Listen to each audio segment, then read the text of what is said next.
Oui, Michel, c'est un élément de force spéciale qui a participé au coup qui a déposé Alpha Condé. On a tous suivi le jour du coup d'État. On a vu un jeune militaire ou un jeune soldat avec un gris-gris à la bouche, dans un véhicule à Bambeto, Alpha Condé à l'arrière. Ils étaient deux avec le gris-gris à la bouche. Et avec un selfie, cette photo qui a été prise, qui a fait le tour, je dirais, du monde, au regard de la symbolique que ça représentait. Alors, Michel, à un moment donné, on a dit qu'il était devenu fou. Il y a eu des rumeurs comme ça qui disaient que dans son quartier, personne n'osait approcher sa maison parce que quand il dort mal, il tire des coups de feu en l'air. Et qu'il immolait des bœufs chaque jour à la maison parce que son génie était fâché. Ah bon? Il y a eu aussi, selon ses explications, il y a eu aussi des rumeurs comme quoi, le jour du coup d'État, lorsqu'il mettait la main sur Alpha Condé, il y a eu un combat farouche entre le fétiche d'Alpha et lui son fétiche. Eh bien, ben oui, il y a eu tellement de choses qui ont été dites. Antoine. Oui, on aurait dit qu'Alpha Condé avait disparu mystiquement et lui avait fait des choses en vue de ramener Alpha Condé sur terre pour l'empêcher de disparaître. Alors, il y a eu tellement de rumeurs. Il y a beaucoup d'histoires. Ça fait qu'il fallait l'écouter. Il fallait l'écouter parce qu'il avait été en forêt, il s'était promené, on avait même mis la main dessus et tout cela. Donc, un de nos reporters a pu réaliser une interview exclusive avec Michel Lama pour savoir ce qui s'est passé le 5 septembre, comment Alpha Condé a été capturé, quel rôle il a joué, est-ce que ses relations avec Doumbouya sont au beau fixe et est-ce qu'il est malade ou bien portant. Michel a bien voulu se prêter à nos questions. C'est un entretien de 2 minutes. De 3 minutes. De 3 minutes. Voilà. Où il se prête aux questions de Espace.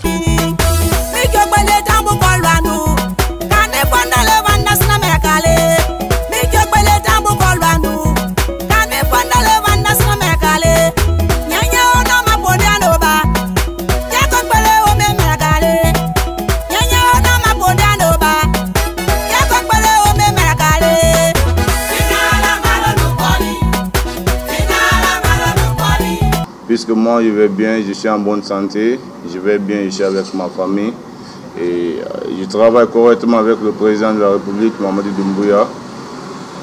Je suis en bonne santé, je vais très bien au fait quoi.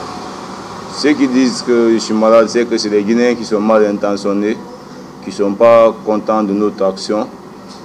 Alors je ne peux pas les suivre souvent quoi. Je n'écoute pas tout ce qui se dit de moi. Donc je suis mon chemin, je suis mon destin, c'est Dieu qui m'a envoyé et j'ai fait ma mission que Dieu m'a confiée quoi. Bon, c'est pas moi qui a piloté le coup, mais c'est moi qui a mis main sur le président, sur l'ex-président Alpha Condé. Puisque quand j'ai attendu les tirs, moi j'étais au palais déjà, au palais du peuple. C'était une autre base là j'étais en position de relève. Et du coup le 5 septembre, j'ai attendu des coups de tir au niveau du pont 8 novembre. Donc j'étais obligé d'alerter mes éléments. Et j'ai alerté mes éléments, du coup il y a eu des tirs, moi aussi j'ai répondu aux tirs.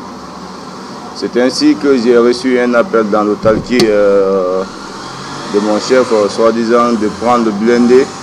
On avait un véhicule blindé que j'ai pris. Il m'a dit de prendre le devant et j'ai pris le devant. J'ai piloté le blindé jusqu'à ce que j'ai cassé toutes les portes du palais Sékou-Touréa. On est rentré au palais Sékou-Touréa. Il y avait tellement de tirs que moi je ne pouvais pas m'arrêter. Je ne faisais que casser les portes pour donner l'espace et la rentrée à mes camarades pour rentrer dans la cour. Et après avoir fini de casser la porte, je me suis dirigé avec mon équipe de 5 éléments. Et on a essayé de joindre le palais. On est monté à l'escalier jusqu'à ce qu'on a mis main sur le président. On l'a traité avec bonté. Moi, je lui ai dit que je suis venu pour l'arrêter parce que les Guinéens souffrent beaucoup et les choses sont dures en Guinée. Ce n'est pas pour lui faire du mal, on l'a traité comme en bonté. On l'a envoyé là où on devait l'envoyer. Et je lui ai toujours rendu compte à mon chef hiérarchique et j'ai su les instructions de mon chef. C'est pourquoi nous sommes là où nous sommes aujourd'hui. Bon, quand nous sommes rentrés, moi personnellement, je ne l'ai pas vu dans la chambre. Il n'était pas sous le lit, parce que le lit était vide. Même en bas de lui, on a vérifié, il n'était pas là. C'est après avoir fait certains fouillages que je l'ai trouvé dans le bureau. Il était dans son bureau. Il était dans le bureau, mais il n'était pas visible après avoir cassé la porte de son bureau. On a vérifié et on a trouvé qu'il était un peu cassé.